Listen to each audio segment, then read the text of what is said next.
اللہ تبارک و تعالیٰ ان کی محنتوں اور کاوشوں کو قبول فرمائے اور ان کو اچھا مقرر اور مبلغ بنائے۔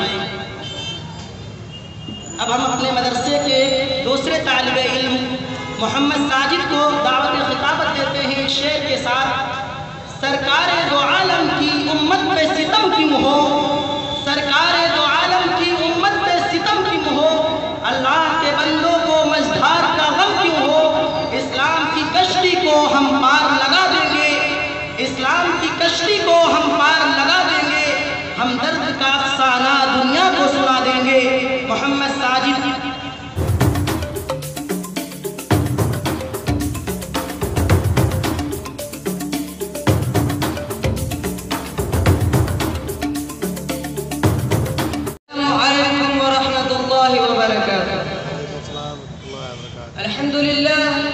الحمد لله وحده والصلاة والسلام على من لا نبي بعده، أما بعد، قال الله تعالى في القرآن المجيد: فأعوذ بالله من الشيطان الرجيم، بسم الله الرحمن الرحيم۔ باتوں سے بھی بدلی ہے کسی قوم کی تقدیر، باتوں سے بھی بدلی ہے کسی قوم کی تقدیر، بجلی کے چمکنے سے اندھیرے نہیں جاتے۔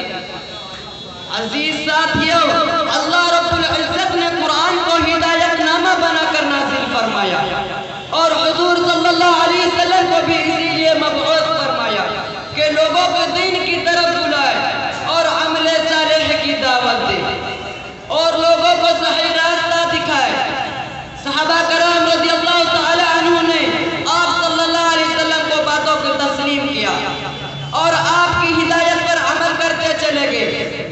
اللہ نے ان کے ساتھ نصرت اور آسانی کو شامل کیا اور ان کو یہ دین محنت و مشقت کے بعد ملا، تو انہوں نے کما حق ہو اس کی قدر کی اور یہی دین ہمارے پاس بغیر محنت کے ہمارے پاس آ گیا۔ ہمیں کچھ کرنا نہیں پڑا، مالے مبتدلے بے رحم والا معاملہ ہے، اس لیے ہمیں اس کی قدر نہیں، نہ اس کے احکام پر چلنے کا شوق ہے۔ ہم نماز، روزہ، زکوٰۃ، دوسرے دینی امور سے دور اور بے بہرا اور ناآشنا ہے۔ دوستو، اس لیے مسلمانوں پر قسم قسم کے حالات آتے ہیں۔ قرآن نے ہر قدم پر انسانیت اور مسلمانوں کی رہبری کی ہے، مگر ہم اس سے دور اور غیر کا خوف دل میں بسائے ہوئے ہیں اور خدا کا خوف ہمارے دل سے نکلا ہوا ہے، اس لیے ہم ان حالات اور پریشانیوں سے گزرتے ہیں، نہ ہمارے دل میں خدا کا خوف نہ اس پر یقین، ساری نظر ہماری ظاہری اسباب پر ہے، اس لیے سارے جہاں میں آج مسلمان پریشان ہیں۔ اے مسلمانوں، خدا کا خوف دل میں بٹھاؤ اور خدا پر یقین کامل رکھو، نماز اور صبر کے ذریعہ خدا سے مدد طلب کرو، یہ دو بڑے ہتھیار ہیں مسلمانوں کے لیے۔ قرآن اعلان کرتا ہے: یا ایھا الذین آمنوا استعینوا بالصبر والصلاۃ، اور ہر وقت خدا کے یاد میں لگے رہو، اطمینان قلب حاصل ہوگا۔ آج ہر مسلمان کی زندگی پریشانیوں میں نظر آتی ہے کیونکہ مسلمان خدا کو بھول چکا ہے اور اس کی یاد سے غافل ہو چکا ہے۔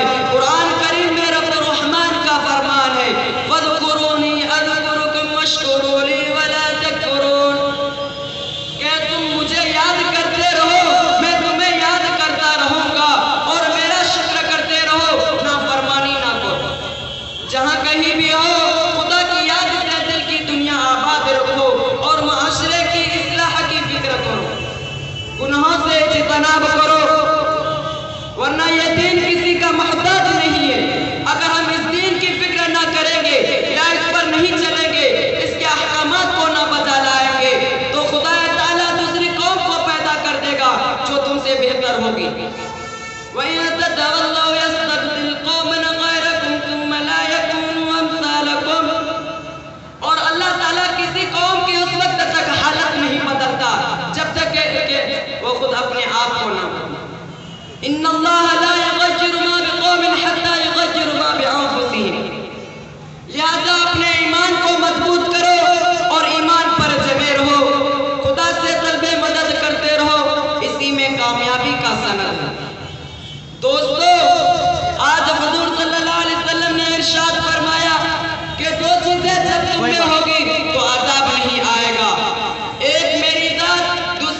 کرنے کی توفیق عطا فرما۔